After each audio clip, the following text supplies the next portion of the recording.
My name is Jennifer McVeigh, and I serve as a team lead on the kids team here in in preschool. I apologize, I got distracted.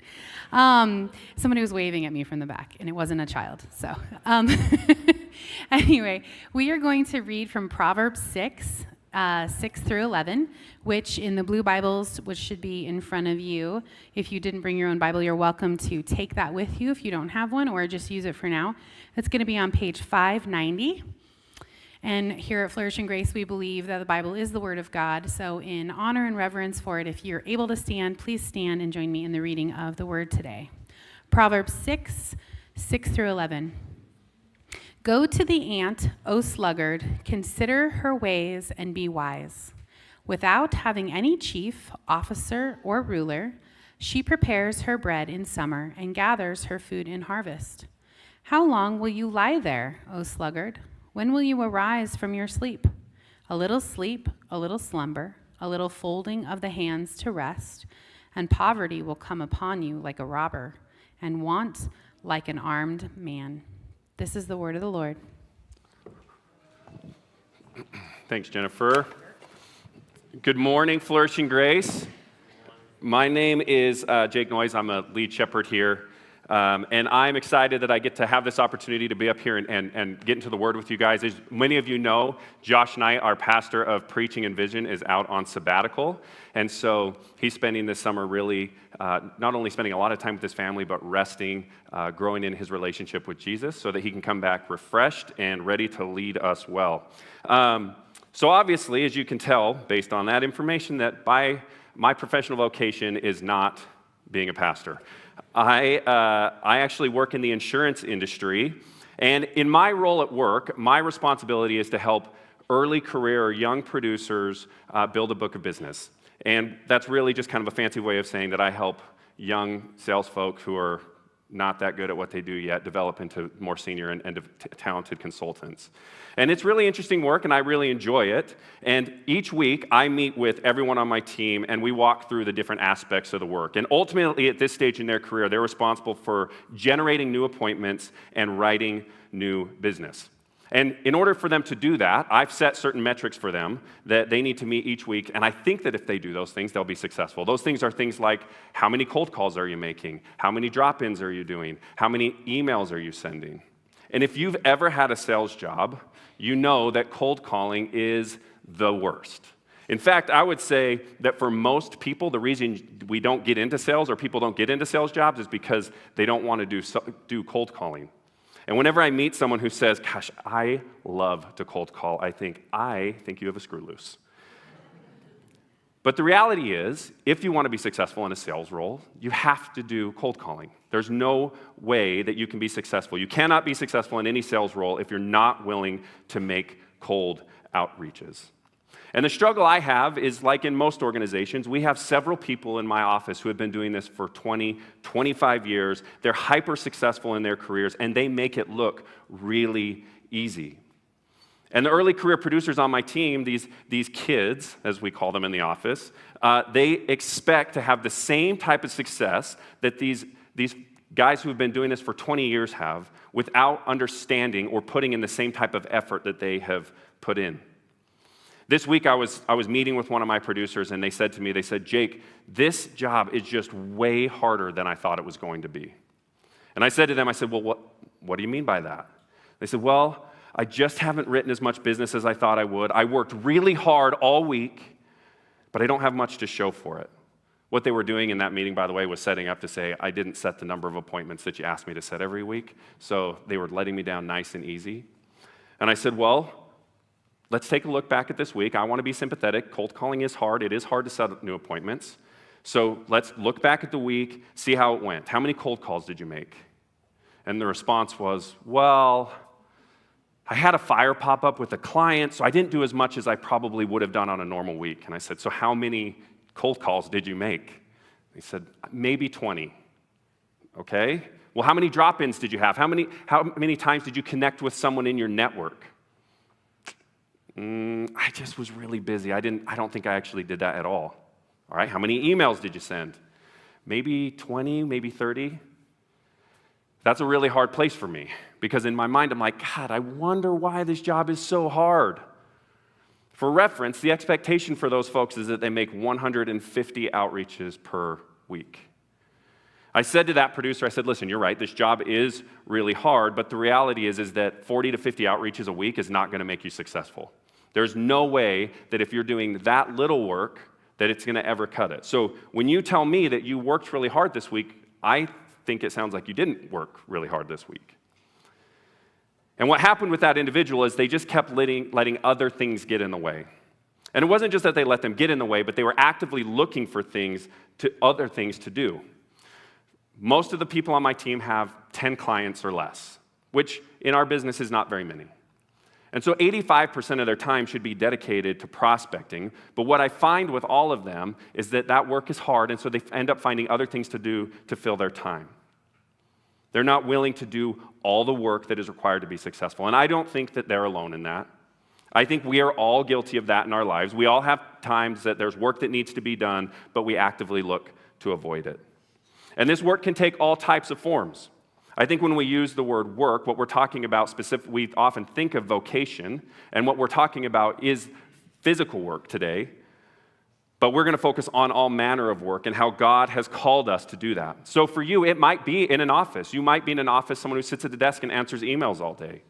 You might be someone who works outside and builds buildings and hangs drywall.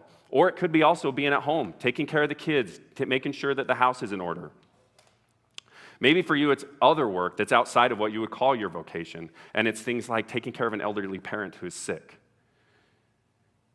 It could be something totally different than those things, but what I know is this: we all have work. It's all hard, and at times it can be miserable and overwhelming. If you were here with us last week, you know that this summer what we're doing is we're walking through the book of Proverbs in a series called Kingdom Wisdom, and what we're specifically doing is examining the way in which God has called us to live our lives with a kingdom focus. Each week this summer, we'll be talking about a lot of different things. If you were here with us last week, Josh Gardner talked about, he laid the foundation for what kingdom wisdom is. And later this summer, we'll be covering things like money, family, friends, discipline. But today, we are going to be talking about God's design for our work, our vocation. And before we get into that, though, I do want to briefly talk about what the Proverbs are and what they are not. I love the way that Josh described it last week. What he said was, God uses wisdom from him to transform us to show us the world, to show the world who he is, but also to help us be better and to show us what God intended for our lives. He said that wisdom is the practical skills for living a successful life. And just like I've laid out a plan for my team to hopefully be successful, the Lord has given us instruction in the form of these proverbs that gives us these practical skills for living a successful life. But what the Proverbs are not, and I think it's important that we establish this when we're talking about work, is that it is not a promise of material success. Again, Josh talked about this last week, this idea that when we talk about success in the eyes of the Lord, when we talk about success in terms of the kingdom of heaven, it is not the same as what the world will define as success. Kingdom success is the expansion of God's kingdom. It's seeing more and more people follow Jesus, but it's also seeing followers of Jesus become more and more like him. That is not material wealth. The world will tell you it's material and will tell you that success is strictly material, but that is in direct opposition of what the Bible teaches. And I want to just make sure that we're clear on that as we talk about work. Because texts like this can be misused to make promises of wealth. And I think one of the most dangerous forms of propaganda that we export in the American church today is that God, if you do this thing and this thing and this thing, then God will make you wealthy. But that's totally contrary to what the Bible says. In John 15:18, it says this.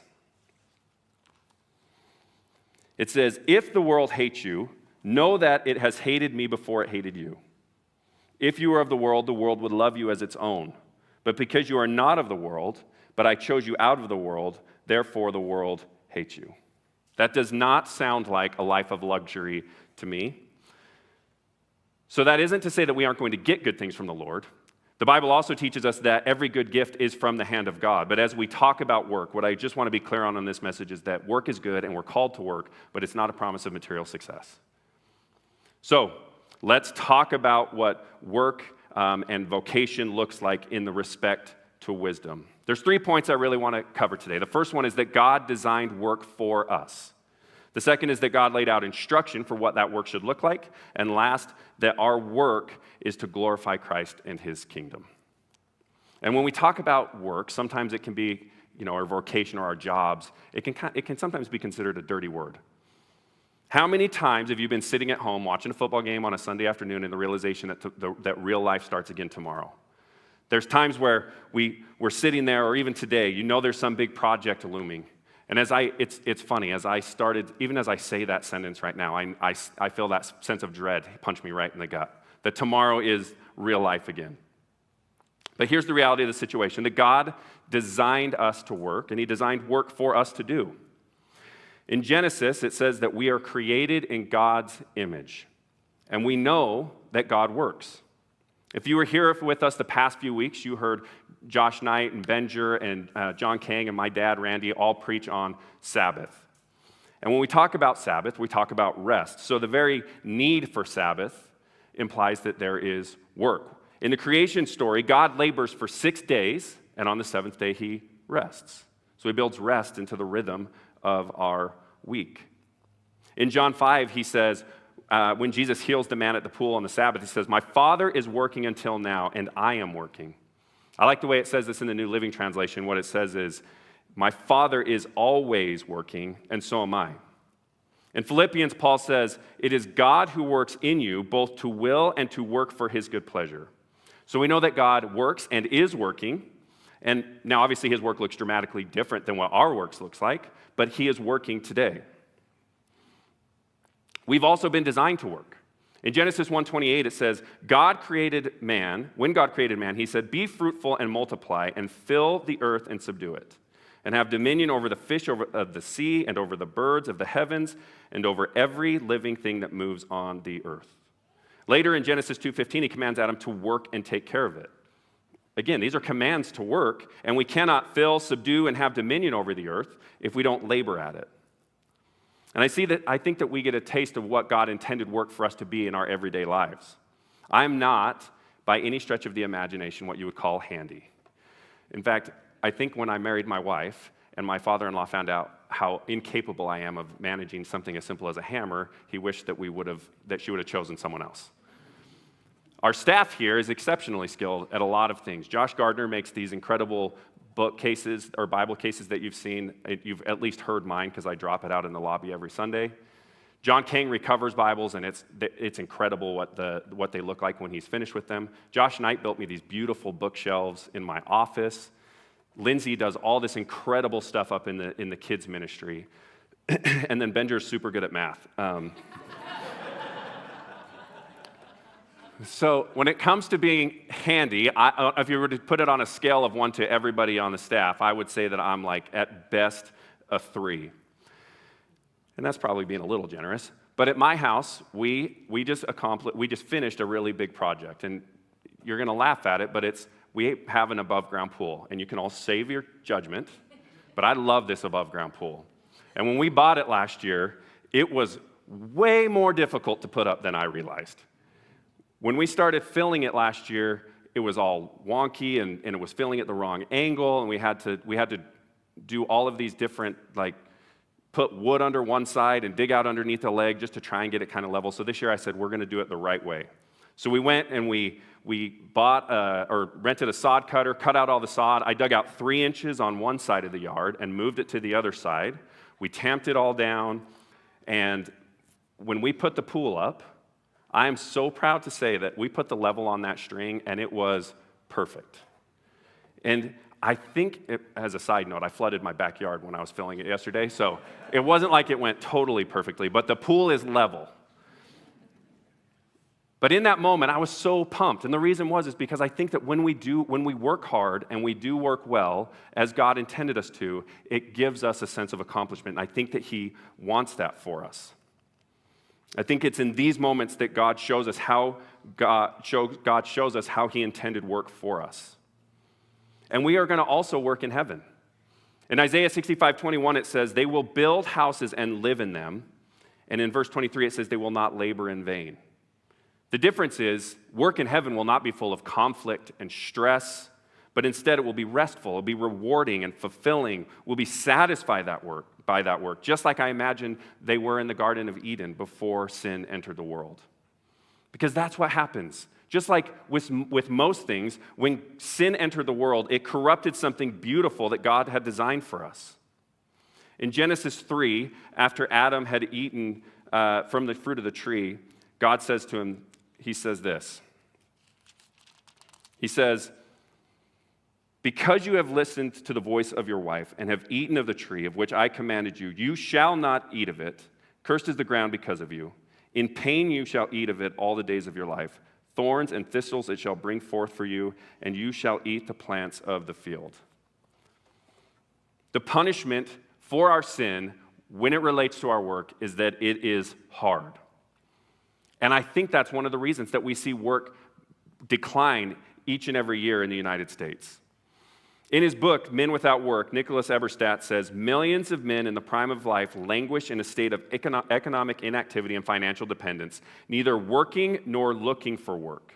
And he points out that since 1965, the number of people who have left the workforce has tripled. And it's not because they are looking for work and they can't find work. It's simply that they are not interested in looking for work. They aren't improving their credentials, or they're not seeking out further education so that they can get a job. It's just that they are saying, I am not interested in working.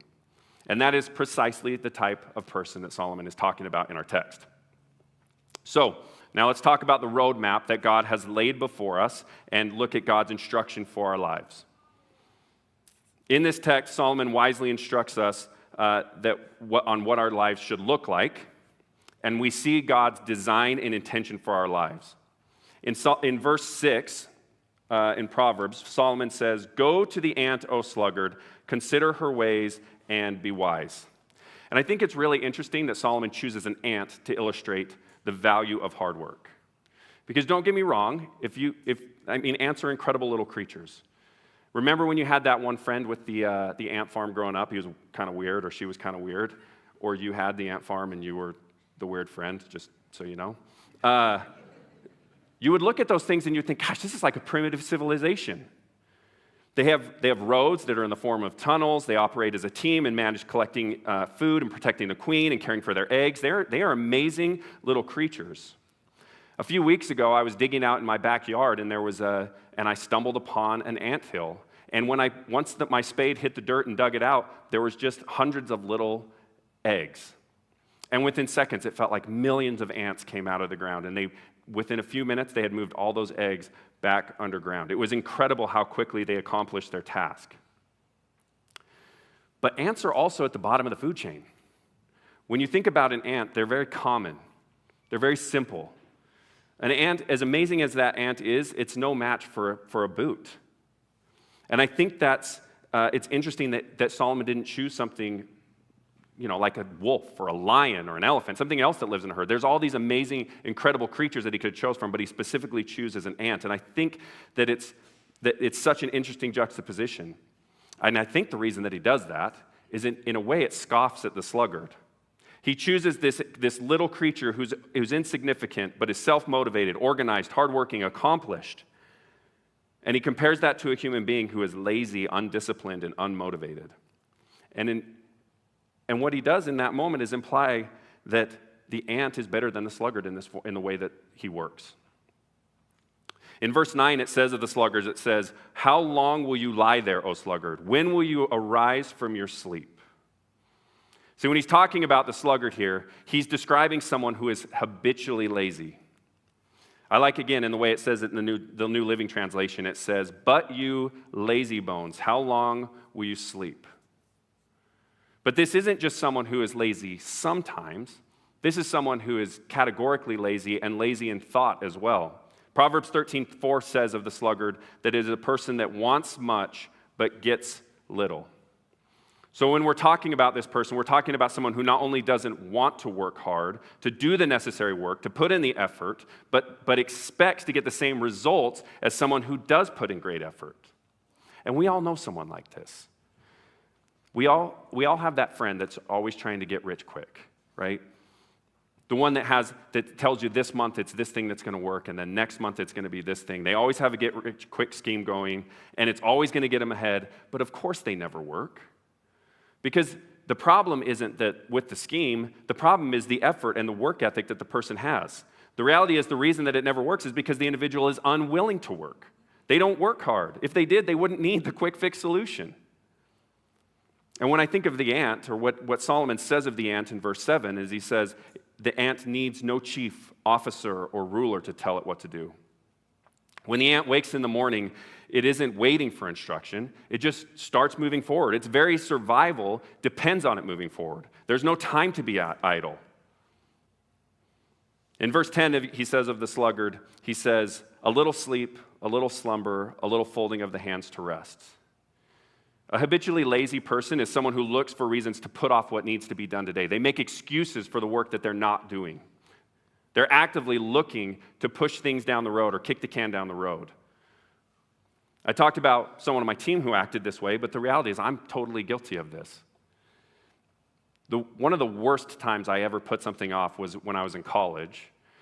And I was taking 4 literature classes at the same time, and at the end of the semester, we were supposed to turn in a paper of 25 pages for each class.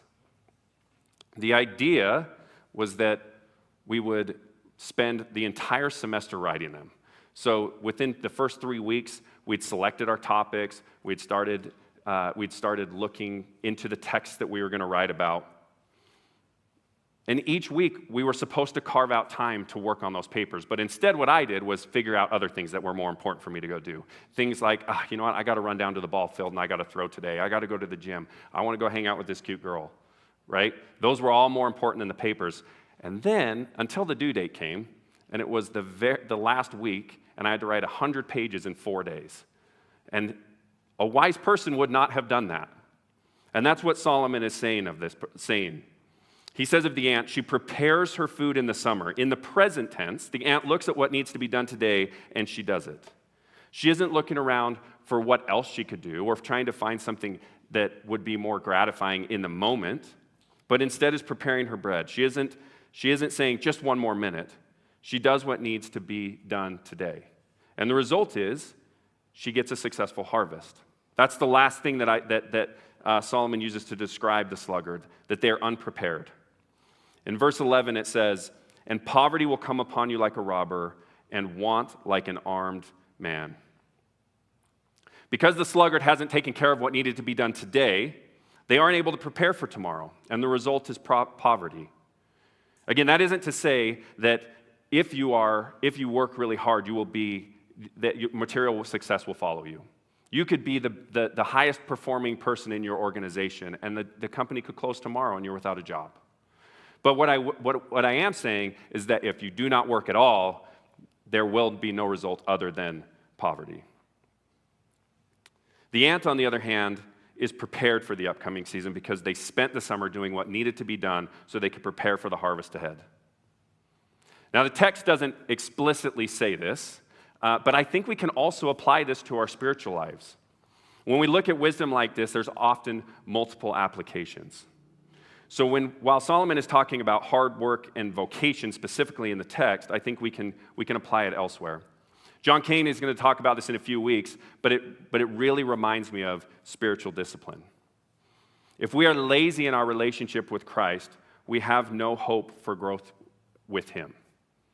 Now, I'm not saying that we are saved by our works. I'm not saying that we are saved by the things that we do. We are only saved by Christ and Christ alone. But if we want to have a flourishing relationship with Jesus, it takes effort. If I'm actively looking for other ways to fill my time rather than spend time in the Word or spend time in prayer, then how can I expect to grow with Him? How can I expect to be prepared for the day He returns? So, when we go back to the text, that all begs the question, what is our motivation? Why has God called us to work? And the answer is to glorify Him. See, unlike the ant who has no ruler or chief or prince, we do. We are working for the Lord. In Colossians 3:23, it says, whatever you do, work at it with all your heart as working for the Lord. Our work is for the glory of Christ. When we realize this and we work for his glory and we find our identity in him, our work also brings us joy and happiness. God created work for us and us for work, but not so that our identity can be wrapped in that work, but so our identity can be wrapped in him. And this is true in all aspects of our life. When we don't align with what God has called us to do, when we aren't confident in who we are in Jesus, we find ourselves dissatisfied and unhappy. So when you look at your work, remember that God has called you to that work. Whether it's sitting in an office, or it's educating children, or managing the household, whatever it is, God uses it for his glory. In his book, Proverbs, Wisdom That Works, Ray Ortlund says of the church, now he's using the word men, but he's speaking to the church. He says, a church filled with men energized, men working, men engaged, men with intensity, men of conviction and action. That is what the world needs to see in us today. But to display Christ that strongly, we need to humble ourselves and admit our need and accept God's simple remedy. So here's the reality. No one in this room is perfect. We're all going to fail at this time and time again. I know there's times when I am lazy. I know there's times where I'm not doing the tasks I need to do so that I can prepare for the future. I know there's times where I don't perfectly represent Christ in his kingdom. But this isn't a call to do more work, but instead to reorient the work in our lives towards Christ. To realize that what we do matters not just because Christ loves us, but because he wants to see as many people follow him. And our work and our vocation is often the best gateway to show people what makes a follower of Jesus different than everyone else. Our workplaces are often, regardless of whether they're formal or not, they're often the places where we spend the most time with people, which means there is no greater opportunity to share the gospel with them, to show the gospel to them, not just in our words, but in our effort.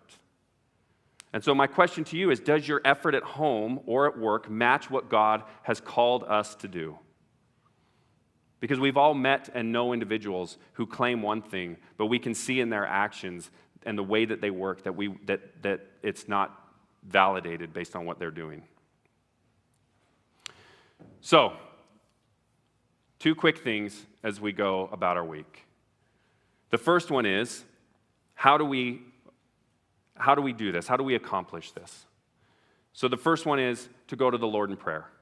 Just like if you had a manager or a supervisor and you were building your career path, you would go to that person and ask for guidance. The Lord will do the same thing for us. Ask him to remind you that your work is an act of worship and that he has called you into that work. In Ecclesiastes 9:10 it says, whatever your hand finds to do, do it with all your might.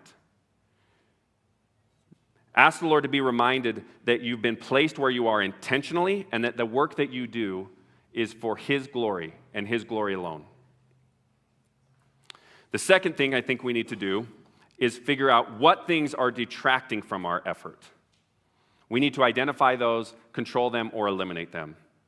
For some of you, it may be things like sitting on your couch scrolling through social media and watching the hours vaporize in front of you. For others, it might be literally spending too much time resting and sleeping. For others of you, it might be the wanting aspect. It might be looking at the house you can't afford or the car you're never going to get and spending all your time thinking about all the things that you want instead of putting in the effort of the work that you need to do today. So I ask you, what is it for you? Spend time in thought today, spend time in prayer today, and asking the Lord to illuminate what it is, the things that are getting in the way of your being able to put in the effort required to fulfill the calling that he's placed in your life. Let's pray. Father God, I thank you for these men and women and the opportunities that we have to share and spread the good news. And God, I pray that for each person in this room, that as we go about this week, that our effort would match what the calling that you've put on our lives. That, Lord, that we would see our work as a gift from your hand, and that we would do it in a manner that brings you glory. And we say these things, Lord, in your name. Amen.